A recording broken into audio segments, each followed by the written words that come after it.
How did it feel to end that game with that pick?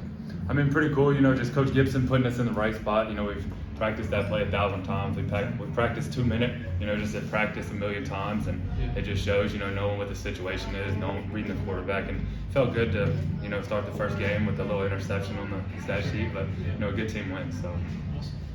Payton, you finished this game with 10 tackles. I mean, you were all over the field in this one. What was your mentality going into this game for you? Yeah, I think it's just, my mentality's always been the same, I never know.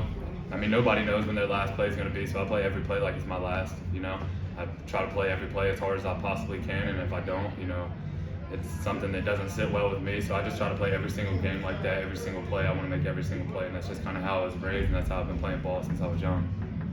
You've been taking on a big leadership role this year. His first game day, kind of with those responsibilities, was it any different? Yeah, it's a little different, just being more vocal, like in the hotel and stuff, getting the guys ready, getting them focused. We usually have, like Zay Moore was really good at that stuff, but, he taught me a lot, and just taking notes from him and just understanding how to get the guys locked in, and even at mid-game and stuff, just calming guys down, not letting guys press too much, and just, it's definitely a different role, but it's something that I enjoy, and I definitely enjoy looking forward to the rest of the season.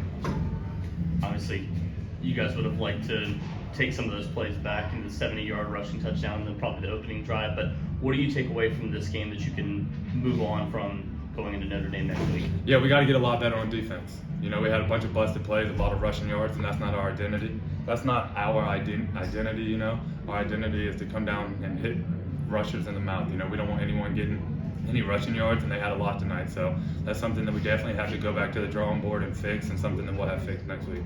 Is there something you can attribute some of those breakdowns to? Not really, just, not seeing.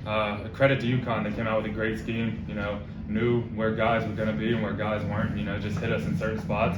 And at the end of the day, it's the first game, and like Coach Doran says, the first game's always a game of adjustments, just who can adjust better and who can play ball on the fly this first game. So.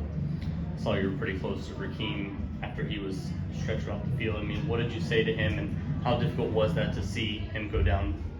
Yeah, I mean, that's tough. Rakeem is someone that everybody loves on this team. I mean, he walks around every single day with a smile on his face, never has anything bad to say or anything bad to say about anyone. It's just awful to see anyone go down, more so Rakeem, just because how great of a person he is. We were just all just making sure he knew whether he could hear us or not, or whether he was even paying attention or not, that we were going to finish this game for him, and no matter what it took, we were going to come out here with a dub for him. So. Coach, and Mary, y'all got anything to do for Payton? Good. Thanks, man.